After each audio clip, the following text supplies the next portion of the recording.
Okay, I think we'll get started. More people are joining in, but to start on time, we will begin. I'd like to say good morning and welcome to everyone. Thank you for joining us today. My name is Jamie Beckett, and I am the manager of the International Visitor Program for the Colorado Springs World Affairs Council. Thank you so much for joining us today. We are excited to have our panelists talk about their Peace Corps experience. Today's program is titled U.S. Peace Corps Paused, a discussion with COVID-19 evacuated returned Peace Corps volunteers. Before we begin, I just want to thank our sponsors, the Tiemens Foundation, Wells Fargo Private Bank, Richard Petritz Foundation, Mackenzie Place, and also want to thank our institutional members, the El Pomar Foundation, Colorado College, University of Colorado, Colorado Springs, Pikes Peak Community College, Colorado Springs Chamber and EDC, SIVA Charter High School, and Fountain Valley School. Before we begin, I want to point out, oh, is this working? Oh, there we go. I want to point out a couple ways that you can ask questions. So there is a few functions that will help you ask questions for the panelists or to the panelists, and that is through the Q&A portion at the bottom of your menu. There's also a chat function and a raise your hand function. We are going to take questions at the end of the presentation, so if you are typing them in, just please be patient. We will get to them after the presentation has ended. I'd like to give special thanks to our speakers today. We have two returned Peace Corps volunteers. We have Samantha Marino, who is a returned Peace Corps volunteer who served in Fiji from August 2018 to March 2020. In Fiji, Samantha co-taught English and healthy living, gender development, and co-led a Girl Guides troop at a local primary school. She and her Fijian counterpart successfully brought a brand new school library into the students and teachers. And before her Peace Corps experience, Samantha graduated from Nebraska Wesleyan University in May 2018 with a degree in political science and communication studies. Thank you for joining us, Samantha.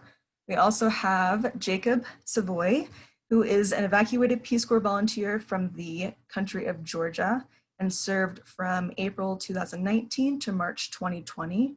His major accomplishments and projects in country were working alongside Native Georgian educators to incorporate new learning strategies into their classroom, as well as introducing different learning clubs like Flex Prep, English language, and girls sports.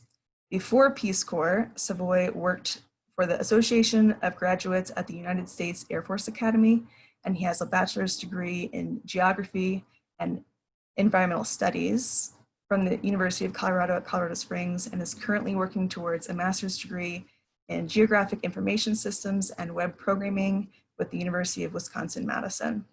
So thank you to the both of you for joining us today. So we're talking about Peace Corps today, and I'm sure a lot of you have heard of Peace Corps, but I wanted to do or go over a little bit of the history of the Peace Corps. So President John F. Kennedy started the Peace Corps back in 1961. On March 1st, he signed an executive order, and it started with 5 countries, and quickly, just 6 years later, 55 countries were hosting volunteers with over 14,000 volunteers. And I just wanted to show this quick video. I can get this to work.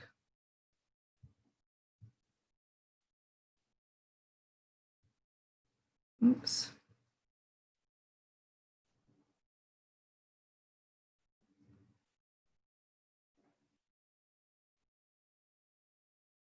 Is my screen sharing still?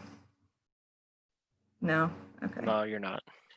I wonder what happened.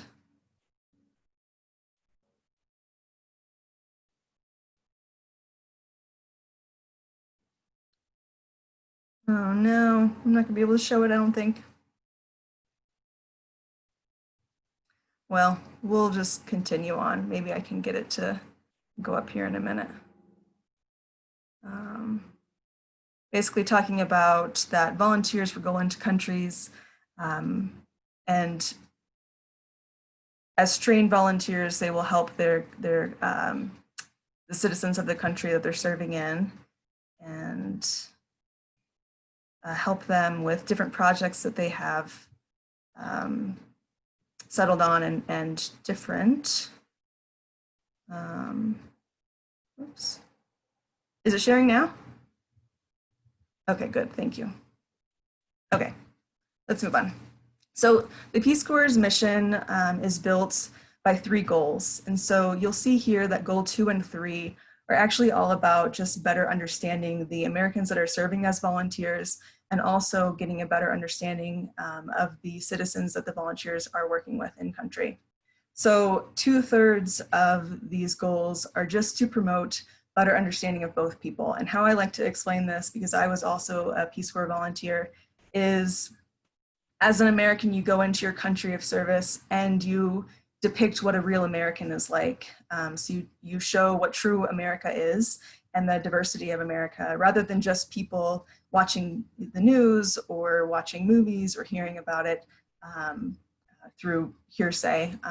So it's just to show a better understanding of who Americans are. And then as a volunteer in country, you learn about your country that you're serving in. You bring back that understanding and you share it with your friends and your family and the general public. And how I like to express this, because I served in Fiji also, is I like to say, well, Fiji is more than just a tourist destination with white sandy beaches. And I'm sure Samantha will talk a little bit more about that. So volunteers get into their country and they don't become volunteers until after about 2 or 3 months of training. And they go through cultural training, language training, learning about Peace Corps, safety issues and all of that. And it's a pretty rigorous 2 to 3 months of training. You live with host families and you're with a small group of your trainees, your fellow trainees, usually about 5 to 6, I believe. And you have like a little family, and then you get broken out into your your communities for serving for 2 years. And so just recently, or most recently, volunteers were serving in 61 countries around the globe. And they're serving in different sectors, which those include agriculture, community economic development, education, environment, health, and youth development. And so when COVID hit back in March, Peace Corps quickly evacuated all of their volunteers in those 61 countries, more than 7,300 people, back to the US. And so we will talk about that evacuation process with Samantha and Jacob and hear how that all went about and what they had to do. And I can't imagine having to quickly say goodbye to everyone that you know in your country. That's very difficult. It's difficult to just leave in general. And so having to leave so abruptly, I'm sure was very impactful. And then also trying to plan for your arrival back to the US and what your next steps were.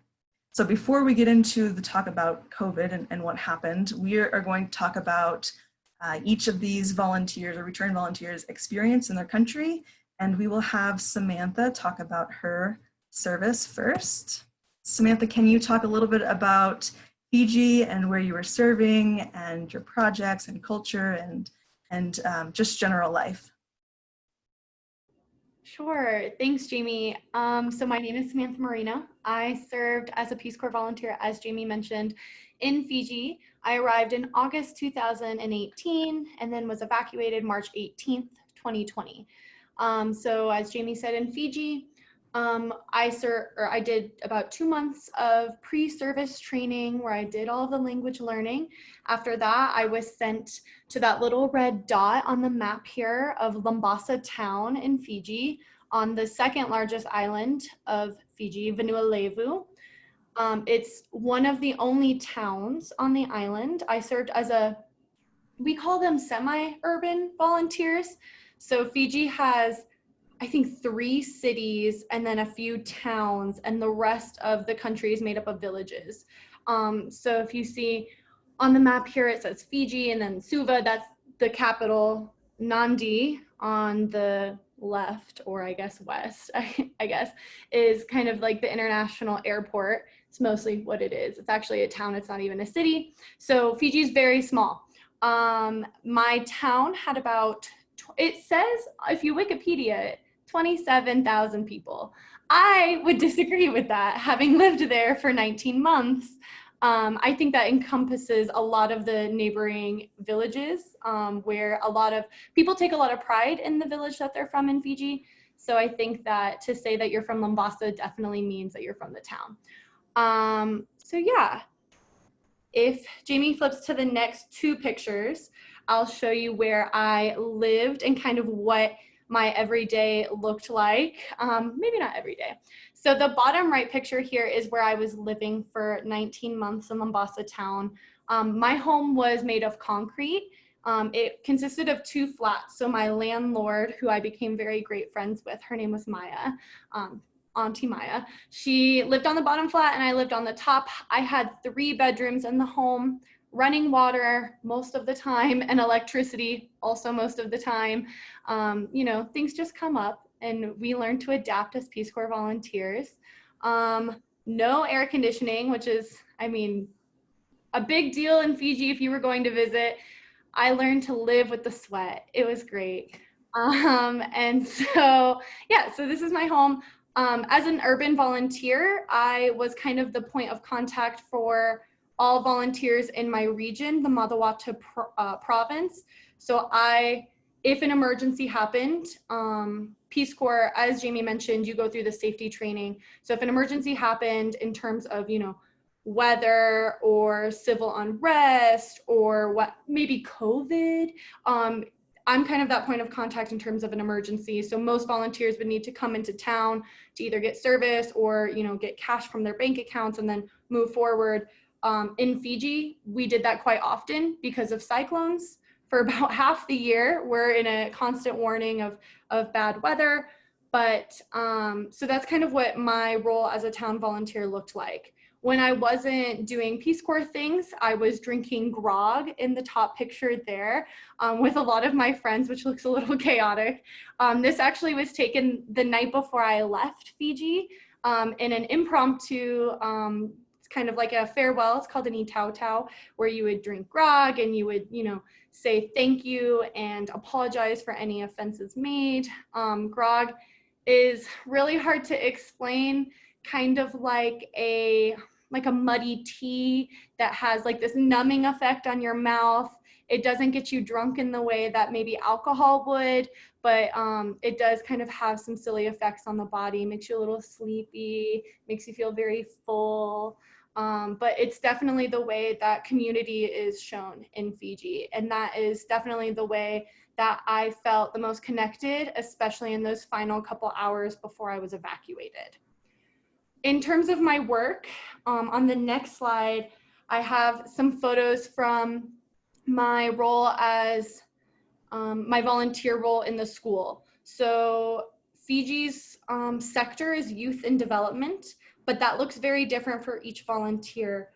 I think that in terms of what the sector looks like in Fiji, Fiji has a long history of Peace Corps, and it also has gone through many different sectors. I think that youth and development works really well in Fiji right now because of the connections that Peace Corps has had with the ministries and the different agencies in Fiji.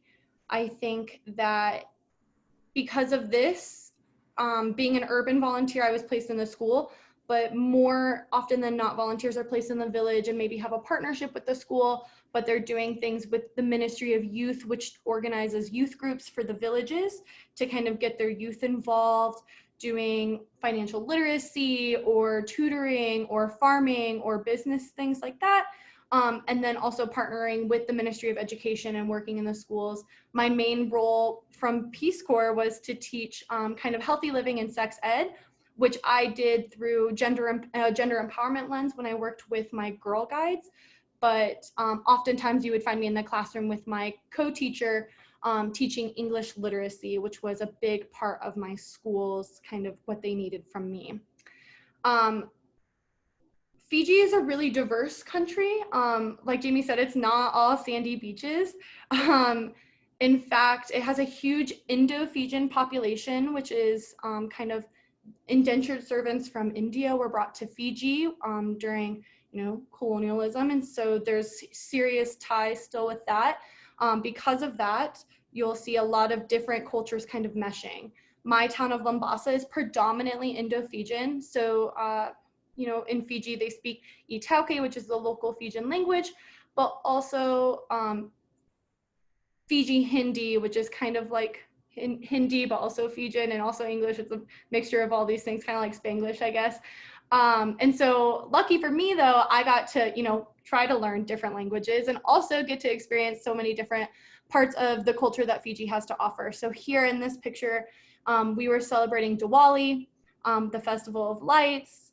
It's one of the largest celebrations in the Hindu faith, where you'll wear lots of colorful clothing. You'll eat lots of sweets noted here, lots of, dessert, sweet and salty all together. The weekend is just full of, celebrating and fireworks and, kind of like a Christmas aesthetic of putting lights up and things like that. But lots of food also. You would never go hungry at any point during Diwali. And then the next slide is my kind of not major project, but where I found the most fulfilling work was with my Girl Guides, which is kind of the equivalent of Girl Scouts, where I kind of incorporated my gender empowerment lessons. We talked a lot about consent. We talked a lot about healthy relationships and what that looks like. These are my year 8 girls, which is like 8th grade. We always had a lot of fun, and this is kind of our library. So as I mentioned, my main project was doing literacy development, which also included kind of working towards getting a library built at the school. And these are the girls. As you can see, some of the books in their hands. They really loved it. This is kind of where we hung out and did a lot of things. And then the next picture is kind of from our experience doing an International Girls' Day kind of program for the school. The girls in the picture above led the entire program. That was kind of their major, method of empowerment for the year. In International Women's Day is March 8th, which would have been right before the evacuation. So this was kind of my very last project that we did at the school. You can see the girls made the brooches for all of the female teachers. And so this was kind of like our last hurrah, but we didn't even kind of know that. So I think that that's most of my experience in Fiji. I hope I touched on everything. I'd love to answer questions or whatever moving forward. So I think we'll move on to Jacob, and he can talk about his service in Georgia, and then we'll come back for questions. Thank you, Samantha. So Jacob, if you want to take it away and talk about your service in Georgia. Yeah, absolutely. So like Jamie just said, I served in the country of Georgia, not the state. When talking with people, I always try to make that distinguish that because I will tell people here in the U.S. that I served in Georgia, and they're like, "Why are we sending Peace Corps volunteers to Georgia? We don't need to do that." But no, it's the country. It was part of the USSR, and I lived in the region of Kakheti, kind of the eastern region. To my knowledge, I was the furthest eastern volunteer in the entire country, so I had one of the longest distances to go to get evacuated. And the village I lived in went by the name of Apeni, or Afeni, just because in Georgian they don't really have a distinguish. They don't tell the difference between P's and F's. But I served in the English education sector. So my main goal was to teach English alongside a couple of Georgian counterparts to my school, which had about 200 kids. And that's going everywhere from first grade to 12th grade. I kind of focused on like the middle chunk of kids. So most of my kids were like 3rd grade to like 8th grade. And then I taught a couple like younger courses and some of the older students that needed some additional English help to pass some of their tests. If you can flip to the next slide, that'd be awesome. So during my time of service, like Samantha and Jamie were talking, I did 3 months of culture and language training. And that's in total of the 11 months that I served. So I had just I left in April of last year, and we were evacuated March 18th of 2020. So this picture was taken shortly after my arriving to my permanent site after all that training. And this is just kind of the group of people that um, the second lady on the left there is my host mom with my host, I think we decided niece. And all the rest of the ladies there are just neighbors. That's something that's big in Georgia was community. That I could literally walk down the street and just walk into a random yard, and they would greet me with open arms, and they would pull out snacks and drinks, and um, they were just some of the most welcoming people I've ever met.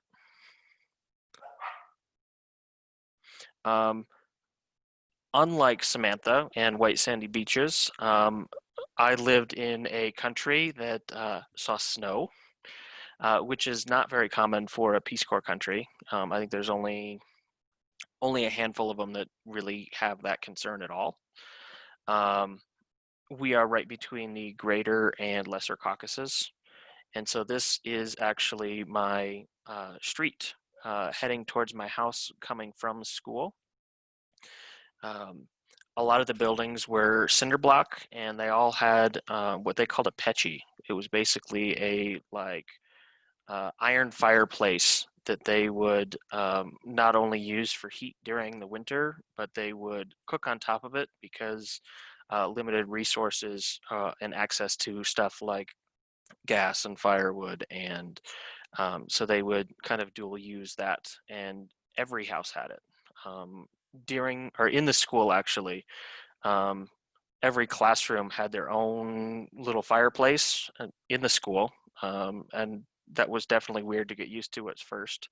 Uh, both the fire hazard, and you would have these third graders chucking wood into the fireplace and just trying to keep everybody warm. This was the first day of school. You can see everybody dressed in white. That was kind of a tradition that they would do that on both the first and last day. And like I said, my school had about 200 kids, and we had two English teachers, and I was working with both of them that I taught uh, between 18 and 20 hours of English a week, and then lesson planning and clubs and activities and everything else on top of that. This is one summer camp that the one summer camp that I got to do with my kids. This is kind of a view inside of a Georgian classroom. We did have some access. We didn't have a lot of books. That was something that I was working on before I got evacuated, but we did have some access to things like projectors and laptops. And so we were able to kind of encourage the kids to use some of those tools to better their own English skills outside of the classroom. And this was one such activity. Oh, there, you can see the fireplace sitting there in the corner. This was my grade 6 class. Again, community was huge, family and just relationships were huge there. This was something that was optional, but it was a Secret Santa exchange that we did in the school that all the kids were excited for. They got up and decorated and bought each other gifts, and it was definitely a lot of fun. And this was especially my region, a big part of the economy there is grapes and wine and a alcohol that goes by the name of cha-cha. That literally just about any reason they could find to drink, they did drink, and that took some getting used to. Because it would be a Tuesday and I would have 10 lessons to teach the following day, and they're like, have some shots. And it was, especially as a male, expected to not say no to shots, but to take them and deal with the consequences the next morning. So this is, my family, we're farmers, just like many other people in the region. And so this was one weekend basically where we went out and picked grapes. And we got up about 6, 7 o'clock in the morning and didn't stop picking grapes until like 8, 9 at night when it went dark. And this big, just basically dump truck, we filled about 2.5 of those just with grapes that we would just work down the line. And I got to be, again, a big part of their culture is that wine traditions. So got to be involved in some of that, and that was definitely one of the highlights of my service. Great. I had a question for both of you. Thank you for all of that background information. I wanted to ask, I know Samantha's answer because I volunteered in Fiji also, but if you could talk about being a volunteer, a first volunteer into your community rather than a second or third, and what that looks like. So I guess what I'm trying to ask is, were you, when you went into your country, your town or your village, were you the first volunteer at your site, and what it looked like when you were starting projects? Because as something that I've learned through Peace Corps is volunteers who go into new sites, they kind of act as the guinea pig as a first volunteer, to try to get things started, to talk about what Peace Corps service is and what we can do as volunteers. And then when the second volunteer gets into the site, after that first one is gone, then people have a little bit more information about what a Peace Corps volunteer can do and why they're there. And then the third volunteer can really help implement more projects, because they kind of have a better understanding of what the purpose is for their volunteer being there. So if you could just talk about if you were first, second, or third, or another number, and how that helped create your work and move forward with projects. Sam, do you want to go first since Jacob just talked? Sure. So I was not the first volunteer at my site. However, previously the volunteers that were at my site were typically like with the ministry, and they weren't working necessarily with like the schools, I guess. And so I had much more of a community. My work was much more community based than working in like an office. And so I think that I had those, I wouldn't even call them challenges. I think that that definitely helped my, integration. People had heard of Peace Corps going into my community. And the way Peace Corps works is your community will apply for a volunteer, whether or not they know necessarily what that volunteer is capable of and what their work might look like. But at least one person in your community will probably know what Peace Corps is, because one person had to have applied, and one person is kind of working as your counterpart in that kind of like figure for you to kind of integrate. So I had really great counterparts who were very welcoming of me and very, not more or less knowledgeable about what Peace Corps was and like what I was there to do, who relayed that to the rest of the community. And so I think that that made it much more like easier for me to kind of integrate right into the work. I mean, obviously it took me I was there for it took me a good 19 months to, build relationships and like make sure that, my community trusted me enough to do these things, but also it helped in the sense that there were certain expectations for me. I think a lot of the times when Peace Corps volunteers go into these countries, they're expected to fix things, which I don't necessarily agree with. I was really, focused on this capacity building element in my service. And so I never, came in with an expert knowledge of anything. But I was here as a support system. And I think that between that and my, previous Peace Corps volunteers that had come in and kind of maybe worked to set that expectation, as well as, my own counterparts knowing that, I think it helped in the sense of like getting my projects rolling and kind of setting an expectation of what I was here to do and what I was capable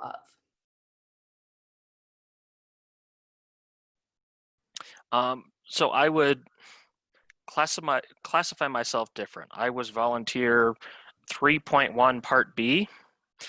That I was the third volunteer in my village, but I was the first one at my school. And the country of Georgia actually had a separate program called Teach and Learn Georgia that was kind of like the opposite of Peace Corps, where rather than the U.S. sending people to Georgia, it was Georgia reaching out to people in the U.S. to try to get them to teach English.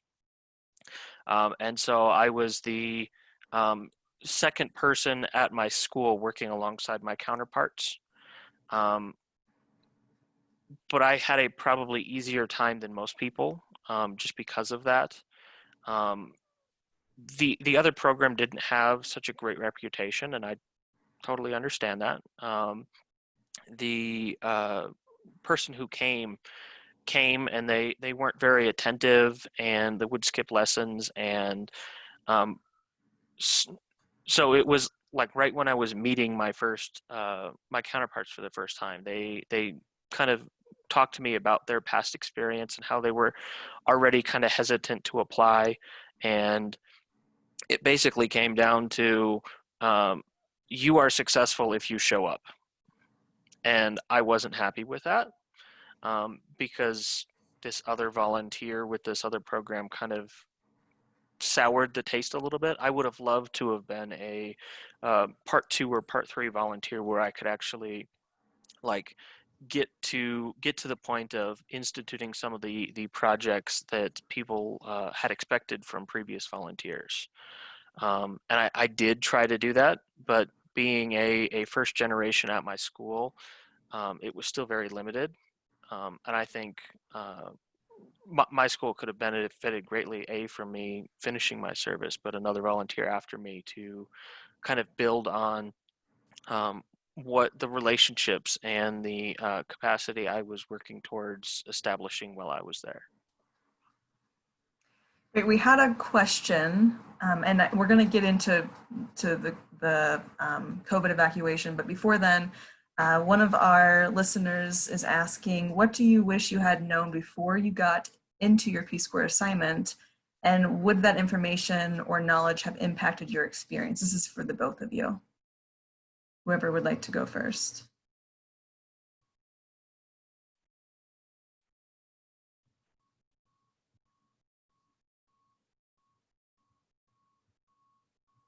I can go. This is a very thoughtful question. There are a lot of things I wish I would have known coming into Peace Corps. I think I wish I would have known how flexible I would have needed to be and how adaptable I really needed to be, because when I applied for Peace Corps, I applied to more or less teach sex ed at my school, and I really didn't do a whole lot of that because that was the program that Peace Corps in Fiji was falling under, but my school didn't need that. They needed more literacy. So I think I wish I would have just had different expectations, or I mean, quite frankly, no expectations at all. I think if I could go back and like get any information, it would be somebody like truly drilling into my head, do not have any expectations for this because you're going to set yourself up for a certain experience that you may or may not have. And it's going to change the way you feel about how fulfilling your work is, and how like the community and how you perceive your own community, and like those working partnerships and what that looks like personally. And that's a pretty selfish answer, but I think if anything, I wish I would have just had this expectation to have no expectations going in. Other than knowing that I wouldn't get to finish my service, which nobody could have predicted, um, I think the biggest thing I would have liked to have known was how frustrating it would be to hear it depends and trust the process. Because all along the way of service, it was because Georgia is such a diverse country. I mean, the country is sitting alongside the Black Sea. It is between two mountains. I was out in the plains. They couldn't even tell me what to pack because they didn't know where I was going to live, because they didn't decide that until after our training period was over. So from day one, it was always, well, that depends. And eventually that evolved into trust the process of them picking sites and learning the language, um, and obviously, you work through those things and you get better over time. But going in, and being somebody who was very much write things on the schedule and a to-do list, and to be told Georgians are going to be 20 minutes late to everything because they run on Georgian Mean Time, was something that I had to learn very quickly. So I have another question. It's a multi-part question. So can you talk about what misconceptions you may think your country of service has? And can you also talk about how both of your countries of service are considered posh core? And maybe the first person to speak can describe what posh core means and why no country is actually posh or more posh than another country. I won't make you go first all the time. So posh core is the belief that some countries are easier than others. I don't personally, well, there are countries that I believe would be considered posh cores, and my country was one of them, if not one of the top poshest countries. But it's not a question of easier versus harder. It's just different challenges and expectations you have to face along the way. I was lucky enough, even though I was in a small village, very, very far from the capital, in a, again, small village, about 2,000 people total, where it snowed and I was stuck for several weeks. Power would come in and out, water would come in and out. I was lucky enough to get what many people in my country considered the Holy Trinity, where I had a Western toilet, I had running water most days, and I had access to Wi-Fi pretty consistently. So in that sense, yes, it was very posh. But like I said, with the snow, very, very few countries, if you were a Peace Corps volunteer in Africa, that wouldn't be a problem you had to deal with. There were nights I went to bed and could see my breath wrapped under blankets because it was that cold, and I was on the other side of the house from the heater, and it was either fall asleep in the cold or sit up all night by the fire and not get any sleep and be miserable the next day anyway. So it's, again, different challenges we have to face. I'm sure Jamie and Samantha never had that concern, but that's kind of the posh core rhetoric. Yeah, I think that there's this expectation that I think we place, or, outsiders place on this Peace Corps experience for it to be the hardest thing. And I mean, Peace Corps has a slogan, it's the toughest job you'll ever love. And while that's true, I think we have these expectations that some are harder than others. And just like Peace Corps service, I think this experience is what you make of it. I think that is one thing that I definitely took to heart. And so while, as Jamie and I have said, oftentimes when I tell people I served in Fiji, they're like, oh, so you just lived on the beach and had a vacation for 2 years. And while, yeah, I definitely took time for myself, and on the weekends when I wasn't working, I was going with my community members and friends in Fiji to the beach, because that's my life. That really is life in Fiji. It's an island. I'm living this island life. I'm definitely not seeing my breath ever. Definitely did not even think about a fire once, unless it was burning garbage. And so on the contrary, I would just be dripping sweat while I'm trying to sleep. There's no way for me to sleep at all because it was just so hot. It's 100% humidity, but it is not raining. And so I think it really is just these different experiences, and this expectation for it to be easy because you're in a posh country, when it's only posh because you can tour. Tourism is the main economic function of Fiji. Is they're in huge trouble right now because people can't travel. The one major airline in Fiji has laid off almost all of their employees because of COVID. And so it's only posh core because you thought about vacationing there. And it's the life I was living. And it's really nice because, as Jamie mentioned, the three kind of goals of Peace Corps is, a lot of it is exchange of understanding and ideals. So I was fortunate enough to have my mother come and visit, and that has helped tremendously in explaining to people my life in Fiji is not what you were expecting, because she comes back and she's like, this girl didn't have running water for 3 days. She drank bugs every day.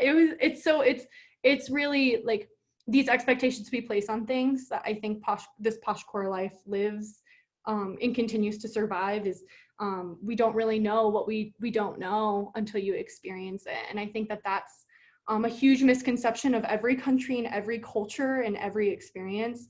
But it helps with, Peace Corps. Thank you for those answers. So please continue to ask your questions. I'm going to move into talking about COVID. So if you can talk about what it was like to hear that you were going to be evacuated, the time frame that you were told you had to get everything ready to go, and kind of what that looked like saying goodbye, and also the mindset of having to come home early and what you were going to do with life, like what your next steps were.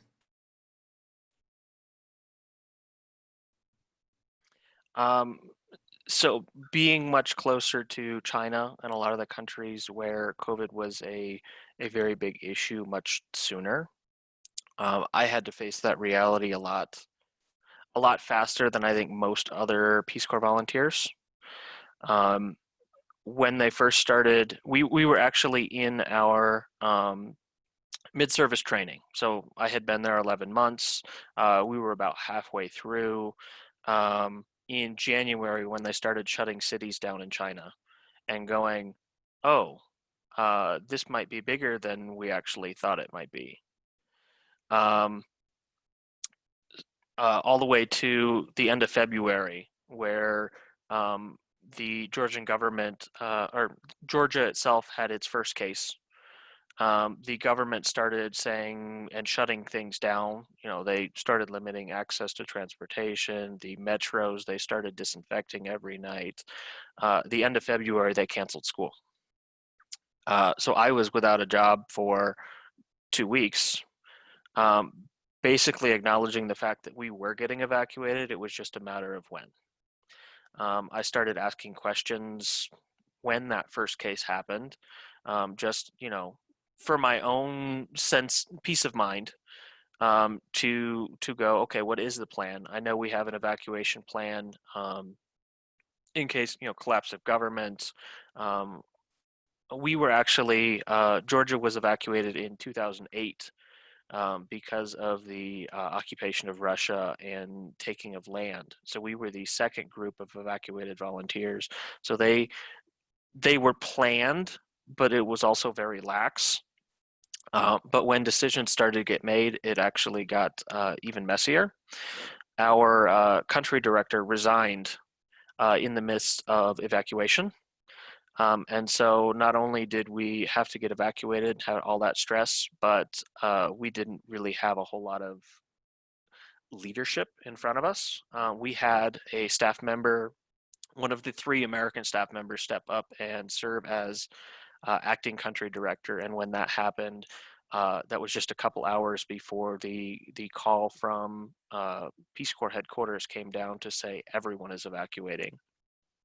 But as I was saying, I was asking questions, and I had, on a phone call, talked to our director of training management. I can't remember what her title was. Literally about 12 hours before we got the call to evacuate, and she was saying, we have a plan in place. We're still monitoring everything. Only to get a call the next morning and go, you've got about 36 hours to evacuate. And then they were so very kind.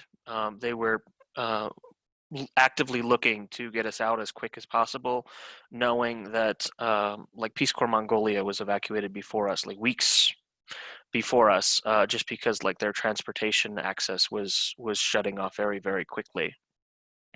They were nice enough to know our 36 hours was 18 hours. So we got a call later that night and was like, you don't have all of tomorrow to say goodbye. You have tomorrow morning to pack and be on a bus to the capital. So as far as evacuation and COVID went, it was a long, hectic, crazy process. And then getting back to the States, like I said, I was about halfway through my service. There wasn't a plan to come back early. I am in the midst of taking classes for my master's degree. I was planning on having that finished about the same time my service finished. Um, was going to be able to apply for jobs so that when I got back, I could, jump right back into the workforce. And it turned out that that wasn't a possibility. I'm still looking for a job. I am still working towards school, and kind of right now, it's just everything's up in the air.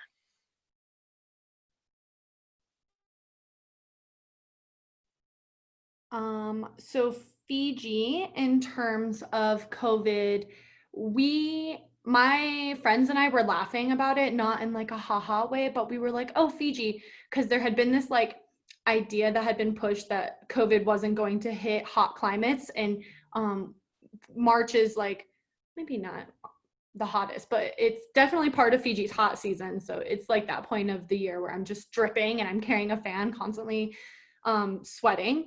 And so we were kind of joking and we're like, oh, like this will not, like this won't happen to Fiji. Like we're okay, we're okay. And then we had been, constantly watching the news and hearing about it. And Fiji, in terms of government, was really, I think, prepared because they had seen a lot of other countries kind of go through this. So there was a serious action plan in place from the Fijian government. From Peace Corps, I don't think they were quite expecting that. We had no idea because Fiji is so small and pretty isolated that it would be relatively easy to contain. In hindsight 2020, it was. Fiji is now COVID free technically. They had, I think, 11 confirmed cases that have all survived. There were no casualties. And it came through the airline, and like employees of the airline is kind of how they traced it, and it had tracked through all that way. So it wasn't necessarily a huge concern. I distinctly remember the Saturday before evacuation, which would have been, I don't know, like the 16th or 17th. I had gotten an email from my country director that was going out to every country that offered you the option to take interrupted service, which is kind of like more or less you would continue to get Return Peace Corps volunteer status and similar benefits depending on where you were in your service, but you wouldn't be like, it wouldn't be considered an early termination. But because Peace Corps needed to give you the option, if you have family who is sick or like what have you, like whatever you needed, if you needed to leave, you could have left. So that came out on Saturday. Because of that, my friends and my Peace Corps volunteer friends and I were like, ha, Peace Corps can't get rid of me. Joke's on them. And then because Fiji is 18 hours ahead, well, more or less, depending on the time frame, it was Monday afternoon that we got the email from HQ. Hadn't heard anything from country staff at this point, other than if they were checking in to see if we were planning on taking the interrupted service or not. And so then we got this email from HQ that said, information from your country to follow. I got 3 calls from some of the staff members I was close enough with that felt comfortable calling me. It was really hard for Peace Corps staff in Fiji to call their volunteers to tell them. Peace Corps Fiji is a really small country. I think between 2+ cohorts, we only had 70 volunteers in country at the time. So it was pretty, obviously heart-wrenching for everybody. So I remember getting the call. I did have 36 hours from the point, but that was from booking my flight from the international airport home. So because I lived on the Northern Island, I had to leave earlier the next morning, get on that flight to get to the main island. So it was definitely not easy. I remember getting the email and just breaking. I was at school still. We had a staff meeting after school, and it was ironic because my head teacher had been like, we're following COVID closely because Miss Samantha, Peace Corps makes all of her decisions. She doesn't want to go, but they have kind of put, because I had been updating them as it came, they've been talking about maybe sending her home temporarily, or like if she should choose to go home. And I was like, but I'm not. And then I had gotten that email and it was just like very sad. But I did have 36 hours. which goes by in the blink of an eye. I was able to say goodbye to my friends and family in Fiji with, the grog and the farewell ceremony as much as we could. And packing was really hard. I had been there for 19 months. I had accumulated so much junk, but it was really great for all my friends and family in Fiji who came over and just kind of like took what they needed, which actually felt really good to kind of just really give back to the people who took the best care of me. So yeah, the process was more or less, I want to say painless. I definitely give all of my, claps and snaps to my Peace Corps staff in Fiji who, kicked butt in getting us the flights we needed, making sure that we had everything. They did allow, there's a tradition in Peace Corps, usually for when you close your service to do something like a bell or some countries have a gong or something. And they were able to detach the bell that usually exists in the headquarters in our capital and bring it to the airport and let people ring it as they were leaving, which was really awesome. So coming back was really hard. I had actually was in the midst of applying to extend my service in Fiji for one more year. So I definitely wasn't planning on coming home anytime soon, other than for a quick little vacation. So it's been definitely challenging readjusting back to this, this expectation in America to constantly be doing something. And I know that that's been a big conversation that people have been in quarantine of, fulfilling productivity expectations that we place. And I'm not gonna lie, I think this 14-day quarantine of me coming home and having traveled through various airports, being stuck at home for 14 days was really critical to making sure I survived reintegrating into American society. I also am currently unemployed, looking for a job. It's not easy. It's not easy for anybody who's been laid off or who have lost their jobs during a global pandemic to find work. But I think that I have a really great support system, and the Return Peace Corps volunteer support system and community has been definitely a huge component into feeling sane still. Thank you for that. I did see one more question, and both of you can chime in however you'd like. The question says, I have read that evacuated Peace Corps volunteers were left in a difficult position upon their return. Volunteers were not eligible for unemployment, medical coverage was terminated, and returnees had to find new employment in the midst of the pandemic and economic downturn. What have your challenges been, and what might have been some better policies and measures that could have been taken? So I can start on that one.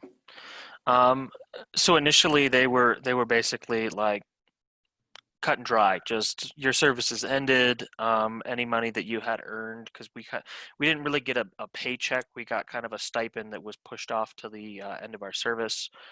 They basically took a look at us and went, "You're no longer employed here. Here's the money we owe you. You'll get your 1 month of medical service like any other Peace Corps volunteer. After that, that's all we get in the midst of a pandemic." Again, that's. But really, it was like, "We're done with you. You're done with us. Have a good day." They have kind of stepped back a little bit on that. They did end up extending the medical service for 2 months. Again, still cut us off, but it was better than what we had. As far as anything else, they did give it like a wellness stipend for those people who had to pay for Airbnbs or hostels or hotels to do our 14-day quarantine, because originally they weren't going to pay for that. So they, like I said, have stepped back a little bit, but it was still very abrupt, and I know there are still Peace Corps volunteers who felt like they were fired. And in fact, there was a big news article that went out from a evacuated Peace Corps volunteer stating exactly that. And kind of, there's a couple different camps. There, like I said, are people who still feel like they were fired. There are people who are completely understanding.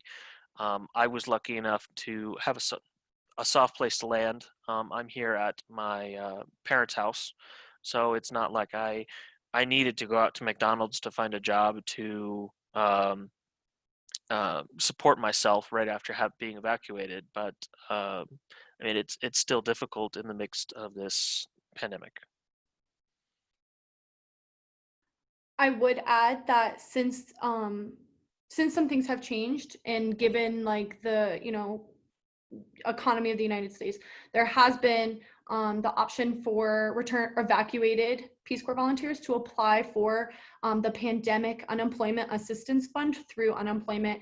It definitely changes on states. Luckily, Colorado has been really more or less easy to kind of apply for that, and I've been receiving unemployment from, or I guess pandemic unemployment assistance funds. It's a little bit different. It's not quite as long as regular unemployment, but on top of everything that Jacob said, yeah, there has been, and that definitely helped through the National Peace Corps Association, that push. Like I said, the Return Peace Corps volunteer community, definitely calling senators and stuff, really did kind of work in terms of that. And then I think all volunteers that had been sworn in, like regardless of their time in service, received the non-competitive eligibility and the option to, and the option to apply for Coverdell scholarships, which are kind of those benefits that you see a lot of Return Peace Corps volunteers get after service. A question for Jacob from Nancy Wilson. Have you thought of returning to Georgia either with Peace Corps or on your own? So as of right now, like I said, I'm looking for a job using my degree that I went to school for and paid for and all that fun stuff. However, the plan at this point is Peace Corps has been kind of wishy-washy on people returning. They want people to return, uh, but because of the situation, they just don't know. So initially, when we were evacuated, I was basically told they expect us back in a month. It was a temporary thing. It was a like we're just making sure nobody suffers seriously from this. Once it gets warmer, we're hoping this dies down. Um, to basically land in, they flew us from the capital to Doha, Qatar to Newark.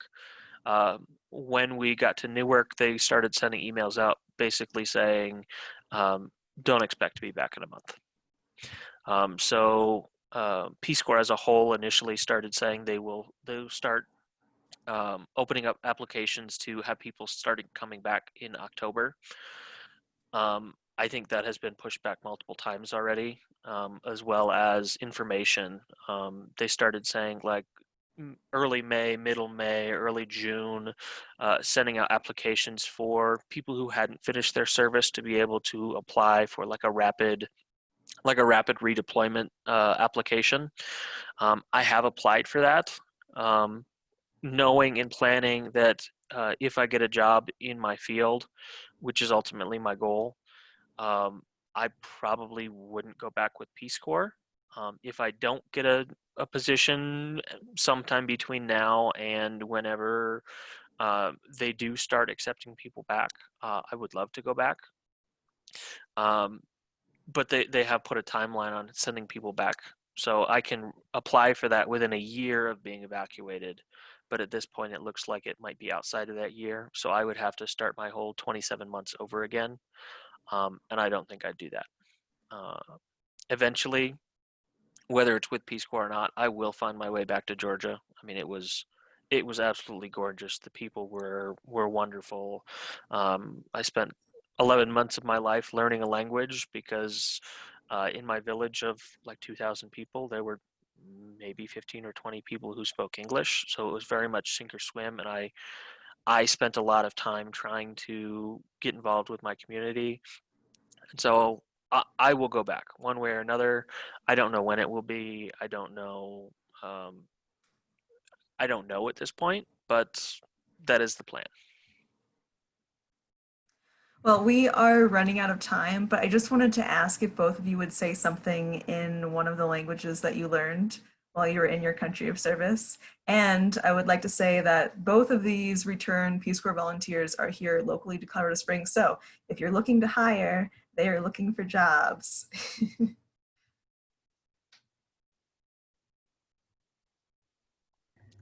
Is there anything anybody wants us to say? Throw it in the chat, or I'm sure No. we could. Well, I'll say Vinaka Vakalevu and Bahut Dhanyavad, which is thank you very much in both Itauke, which is the local indigenous Fijian language, and in Fiji Hindi. And that's about all I could say. So I'm glad nobody asked specifics. If we're just saying thank you very much, in Georgian it's much simpler. Didi Madloba. That is very simple. Well, I just want to thank both of you for spending your time with us today. I appreciate you talking about your service and the countries that you were serving in so that we have a little better idea of what both of those look like. And I want to thank everyone for listening in today. We do have some programs that will be coming up in July, so please check our website, which is csworldaffairs.org, and then also follow us on Facebook and Twitter. There's a program that will be scheduled for next month titled The Global Diseases of Racism, Atrocities, and Genocide. And so I hope that you will join us for that. This put together with the thought of the Black Lives Matter movement, and we would appreciate if you would join us then. Thank you so much to everyone. I hope you have a wonderful weekend. Take care. Thank you, Thanks for having us. Jacob. Thanks.